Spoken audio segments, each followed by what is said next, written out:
ಯಾ ನಮಸ್ಕಾರ ಸ್ನೇಹಿತರೆ. ನನ್ ಗಂಟ್ಲು ಸ್ವಲ್ಪ ಕೆಟ್ಟೋಗಿರೋದ್ರಿಂದ ಮತ್ತೆ ಕೆಮ್ಮರೋಕ್ಕಿಂತ ಮುಂಚೆ ವಿಡಿಯೋನ ಸ್ವಲ್ಪ ಫಾಸ್ಟ್ ಆಗಿ ಮಾಡ್ತಾ ಇದ್ದಾನೆ. ನಿಮ್ಗೆ ವಿಡಿಯೋ ಫಾಸ್ಟ್ ಅನ್ಸಿದ್ರೆ ಪ್ಲೀಸ್ ಸ್ವಲ್ಪ ಪ್ಲೇ ಬ್ಯಾಕ್ ಅಲ್ಲಿ ವಿಡಿಯೋ ಸ್ಪೀಡ್ ನ ಸ್ವಲ್ಪ ಕಮ್ಮಿ ಮಾಡ್ಕೊಂಡು ನೋಡಿ. ಸೊ ನಾವ್ let's come to the topic.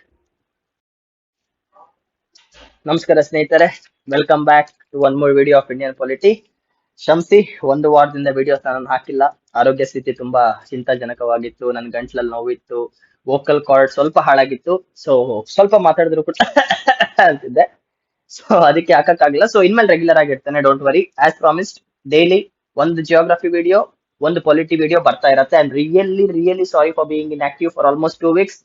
1000 subscribers ಕೂಡ ಆಯ್ತು ಇದೇ ಸೈಕಲ್ ಅಲ್ಲಿ. ಸೆಲೆಬ್ರೇಟ್ ಮಾಡಕ್ಕೂ ಆಗಿಲ್ಲ ಬಿಕಾಸ್ ನಾನು ಹಾಸ್ಪಿಟಲ್ ಬೆಡ್ ಮೇಲೆ ಮಲ್ಕೊಂಡಿದ್ದೆ. ಸೊ ಇವಾಗ ರಿಟೈರ್ ಆಗಿ ಸರಿಯಾಗಿ ಡಿಸ್ಚಾರ್ಜ್ ಆಗಿ ಬಂದಿದ್ದೇನೆ. ಸೊ ಬನ್ನಿ ಶುರು ಮಾಡೋಣ. ಐ ಹೋಪ್ ನಾವ್ ಏನ್ ಮಾಡ್ತಾ ಇದ್ವಿ ಅಂತ ನಿಮ್ಗೆ ನೆನಪಿರತ್ತೆ. ನಾನು ಫಂಡಮೆಂಟಲ್ ರೈಟ್ಸ್ ನ ಮಾಡ್ತಿದ್ದೆ.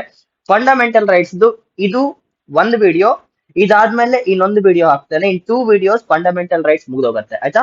So coming back, fundamental rights ಅಲ್ಲಿ ರೈಟ್ ಟು ರಿಲಿಜನ್ ಬಗ್ಗೆ ನಾವು ಮಾತಾಡಿದ್ದೇವೆ. ಸೊ ಇವತ್ತು ನಾವು ಫಸ್ಟ್ ಮಾತಾಡೋದು cultural and educational rights. Cultural and educational rights ಮತ್ತೆ ಹೇಳ್ತಾ ಇದ್ದೇನೆ, ಇನ್ 2 ವಿಡಿಯೋಸ್ ಅಲ್ಲಿ ಫಂಡಮೆಂಟಲ್ ರೈಟ್ಸ್ ಚಾಪ್ಟರ್ ಮುಗಿದೋಗತ್ತೆ. ಇದಾದ್ಮೇಲೆ DPSP, ಅದಾದ್ಮೇಲೆ super topics, supreme court, high court, parliament ಬಗ್ಗೆ ಮಾತಾಡ್ತೇವೆ. ಬೋರೇ ಆಗಲ್ಲ. ಸೊ ಬನ್ನಿ ಶುರು ಮಾಡೋಣ. ನೋಡಿ, ಆರ್ಟಿಕಲ್ 29 and 30 ಏನಿದೆ, this talk about minorities. The moment I say minorities, first ನಿಮ್ ತಲೆಗೆ ಬರೋದು SC and ST. Yes, these two fall in the categories of minorities. Minorities ಅಂದ್ರೆ ಏನು? ಜನಸಂಖ್ಯೆ ಕಮ್ಮಿ ಇರೋರಂತ. SC/STs are also a part of minorities. ಇದಲ್ದೆ we also have linguistic minorities. ನೋಡಿ, ಲಿಂಗ್ವಿಸ್ಟಿಕ್ ಅಂದ್ರೆ ಫಾರ್ ಎಕ್ಸಾಂಪಲ್ ಈಗ ಕರ್ನಾಟಕದಲ್ಲಿ ತುಂಬಾ ಭಾಷೆ ಇದೆ, ಕನ್ನಡ ಒಂದೇ ಅಲ್ಲ. ವಿ ಆಲ್ಸೋ ಹ್ಯಾವ್ ತುಳು ಇದೆ, ಮ್ಯಾಂಗ್ಳೂರ್ ಸೈಡ್ ಬಂದ್ರೆ ತುಳು ಇದೆ. If you go to Coorg, ಅಲ್ಲಿ ಕೂರ್ಗಿ ಅನ್ನೋ ಒಂದು ಭಾಷೆ ಇದೆ. So what happens here is, ನಮ್ಮ ದೇಶದಲ್ಲಿ 22 ಅಫಿಷಿಯಲ್ ಲ್ಯಾಂಗ್ವೇಜಸ್ ಇರ್ಬೋದು. When we come to official languages chapter ಅವಾಗ ಮಾತಾಡ್ತೇನೆ. 22 ರೆಕಾಗ್ನೈಸ್ಡ್ ಅಫಿಷಿಯಲ್ ಲ್ಯಾಂಗ್ವೇಜಸ್ ಇದೆ, ಅದ್ರಲ್ಲಿ ಕನ್ನಡ ಕೂಡ ಒಂದು. ನೀವು UPSC ಎಕ್ಸಾಮ್ ಅಲ್ಲಿ ಕ್ವಾಲಿಫೈಯಿಂಗ್ ಪೇಪರ್ ಅಲ್ಲಿ ಸೆಕೆಂಡ್ ಲ್ಯಾಂಗ್ವೇಜ್ ಪೇಪರ್ ಬರೀತೀರಲ್ವಾ, other than English. All these are official languages. ಇದು ಬಿಟ್ಟು ಕೂಡ ನಮ್ಮ ದೇಶದಲ್ಲಿ ಹಲವಾರು ಭಾಷೆಗಳಿವೆ, ಸಂಸ್ಕೃತಿಗಳಿವೆ, ಜನಾಂಗಗಳಿವೆ. ನಾವು ಇದನ್ನ ಪ್ರೊಟೆಕ್ಟ್ ಮಾಡ್ಕೋಬಹುದು. That thing is called as what? Minorities. Minorities ಅಲ್ಲಿ ರಿಲಿಜಿಯಸ್ ಮೈನಾರಿಟೀಸ್ ಕೂಡ ಇದೆ. For example Muslims are also a part of minority. I hope Christians are also a part of minority. ಅರ್ಥ ಆಗ್ತಿದೆ ಅಲ್ವಾ? ಯಾರ ಜನಸಂಖ್ಯೆ ಕಮ್ಮಿ ಇದೆಯೋ, ಅಥವಾ ಯಾವ ಭಾಷೆಗೆ ಕಮ್ಮಿ ಆದ್ಯತೆ ಸಿಗ್ತಾ ಇದೆಯೋ, ಯಾವ ಕಲ್ಚರಲ್ಗೆ ನಾವು ಜಾಸ್ತಿ ಪ್ರಿಫರೆನ್ಸ್ ಕೊಡ್ತಾ ಇಲ್ವೋ, ಅದನ್ನೆಲ್ಲ ನಾವು ಮೈನಾರಿಟೀಸ್ ಅಂತ ಕರಿತೇವೆ. So this article tax about what? Protection of cultural and educational rights of minorities. So ಇದರಲ್ಲಿ ಫಸ್ಟ್ ಪಾರ್ಟ್, ಯಾ ಟಾಕಿಂಗ್ ಬ್ಯಾಕ್, ಇವಾಗ ಮೈನಾರಿಟೀಸ್ ಅಲ್ಲಿ ಆರ್ಟಿಕಲ್ 2 ಆರ್ಟಿಕಲ್ ಮಾತಾಡತ್ತೆ. ನಿಮ್ಗೆ ಈಗ ಅರ್ಥ ಆಗಿರತ್ತೆ. We have religious minorities, we have linguistic minorities, we have cultural minorities, we have population minorities.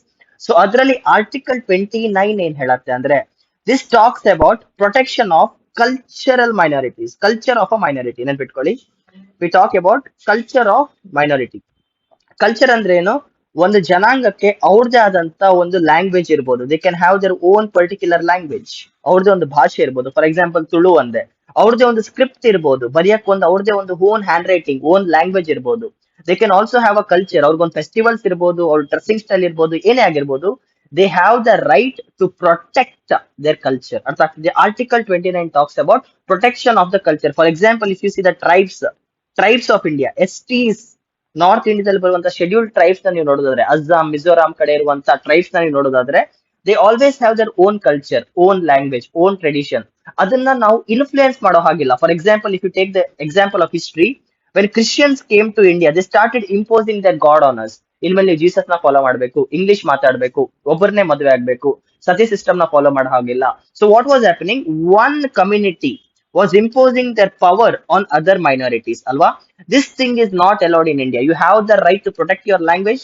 You have the right to protect your script, that is handwriting and reading. You also have the right to protect your culture.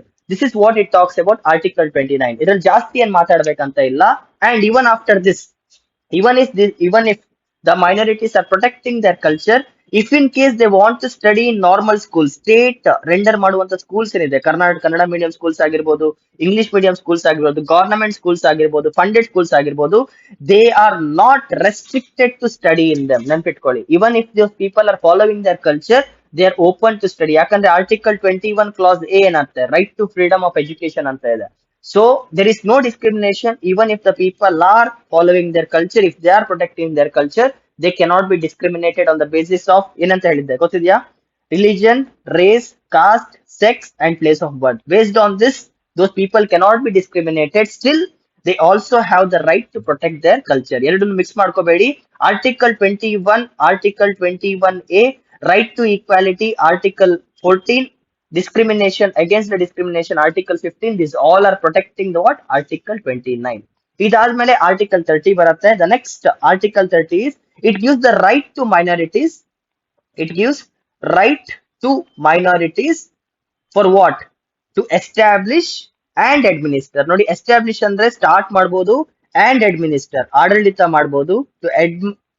To establish and administer educational institutions. ಬಾಯಿ ತೊದಲ್ತಾ ಇದೆ because ಗಂಟ್ಲು ಹಾಳಾಗಿದೆ, ಬೇಜಾರು ಮಾಡ್ಕೋಬೇಡಿ. Educational institutions ಅಂದ್ರೆ ಏನು? For example, if you people have seen Christian schools ತುಂಬಾ ನೋಡಿರ್ತೀರಾ. What is this?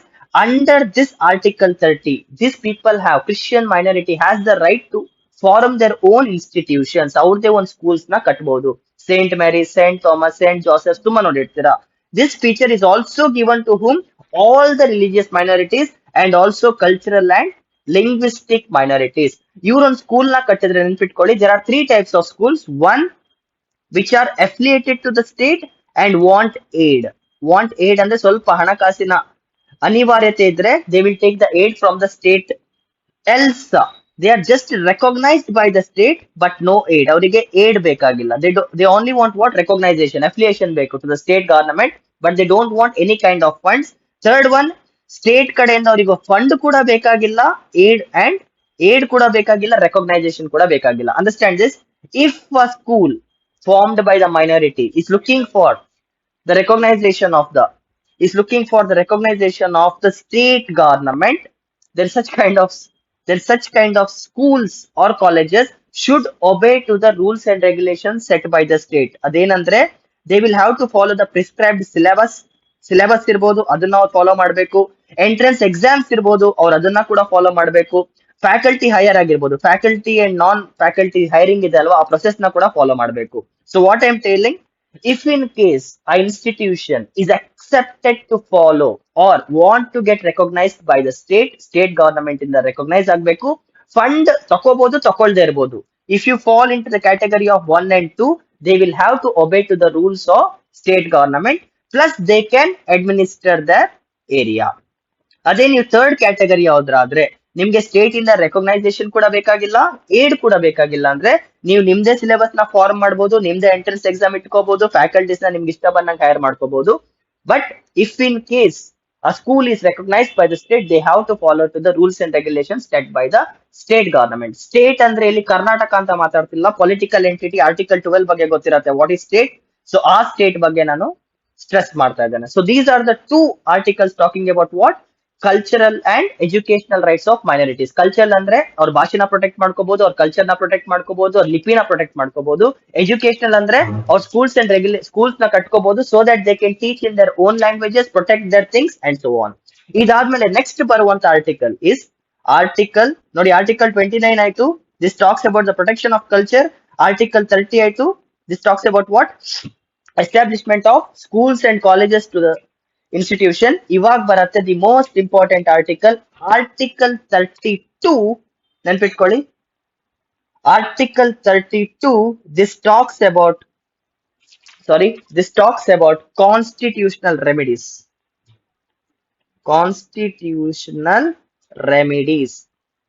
ಆರ್ಟಿಕಲ್ 31 ಎಲ್ಲ ಇತ್ತು ಸರ್ ಅಂತ ಕೇಳಬೇಡಿ. ನೋಡಿ, article 21 is a very small topic that is talks about the allowances or the extra benefits given to the minority. Schools ಕಟ್ಟಿದಾಗ article 31 ಏನ್ ಹೇಳುತ್ತೆ ಅಂದ್ರೆ, the compensation fixed by the state for the compulsory acquisition of the property.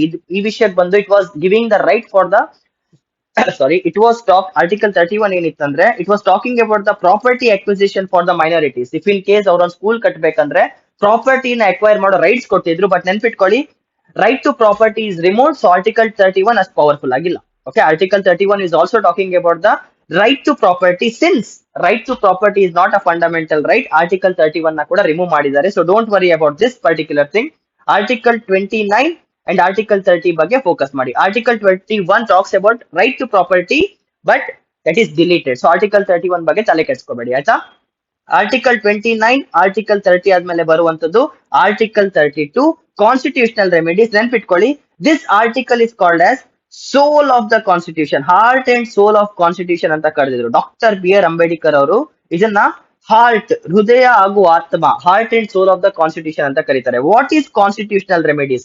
If in case any person, it can be a state or it can be an individual or it can be a private entity. ನೋಡಿ, private institute ಆಗಿರ್ಬೋದು, state ಆಗಿರ್ಬೋದು, individual ಆಗಿರ್ಬೋದು, if in case they are stopping you to get your fundamental rights, ನಿಮ್ fundamental rights ಗೆ ಯಾರಾದ್ರು ಧಕ್ಕೆ ತಂದ್ರೆ, if it is not working, fundamental rights ನ ಕಿತ್ಕೊಂಡ್ರೆ, the Supreme Court of India has the permission to issue writs so that your fundamental rights are enforced by the law.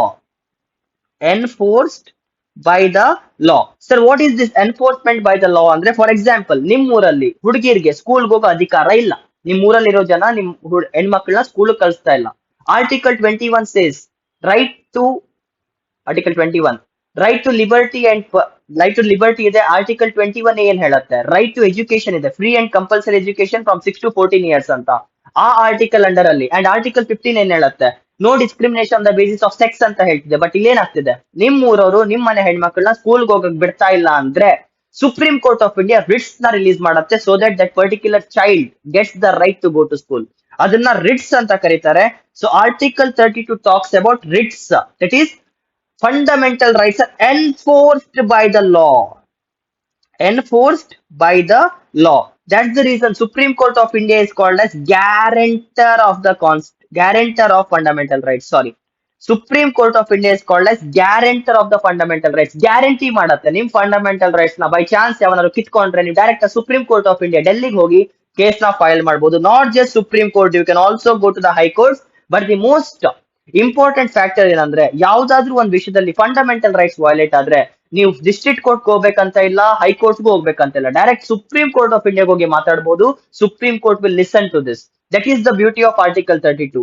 ಈಗ ಏನ್ ನಾವು ಆರ್ಟಿಕಲ್ 12 ಇಂದ ಹಿಡಿದು ಆರ್ಟಿಕಲ್ 30 ಬಗ್ಗೆ ಮಾತಾಡಿದೆ, these things if in case no one is imposing, directly supreme court of ಇಂಡಿಯಾಗೆ ಹೋಗಿ article 32 ಹೋಗಿ ಬಿಡ್ಸ್ ನ ನೀವು ರಿಲೀಸ್ ಮಾಡಬಹುದು. This is article 32 constitutional remedies. If article 32 is not there, then in case ನೀವು ಫಂಡಮೆಂಟಲ್ ರೈಟ್ಸ್ ನ ಕಿತ್ಕೊಂಡ್ರೆ ನೀವು ಕ್ವಶನ್ ಮಾಡೋ ಅಧಿಕಾರ ಇರಲಿಲ್ಲ. ಬಟ್ ನಾವು if in case your fundamental rights are deprived, then supreme court of ಇಂಡಿಯಾಗೆ ಹೋಗಿ ನೀವು ಕ್ವಶನ್ ಮಾಡಬಹುದು. ಅರ್ಥ ಆಗಿದೆ ಅಂತ ಅನ್ಕೊಳ್ತೇನೆ. 4 ತರ ರಿಟ್ಸ್ ಬರುತ್ತೆ. ರಿಟ್ಸ್ ಗೆ ನಾನು ಸಪರೇಟ್ ವಿಡಿಯೋ ಹಾಕ್ತೇನೆ. This will be the last video of fundamental rights. Very quickly ಹೇಳ್ತಾ ಇದ್ದೇನೆ, ಆರ್ಟಿಕಲ್ 12 ಇಂದ ಹಿಡಿದು ಆರ್ಟಿಕಲ್ 32 ವರೆಗೂ falls in the category of what? Fundamental rights. So we have covered all the fundamental rights. Only thing that is left is writs.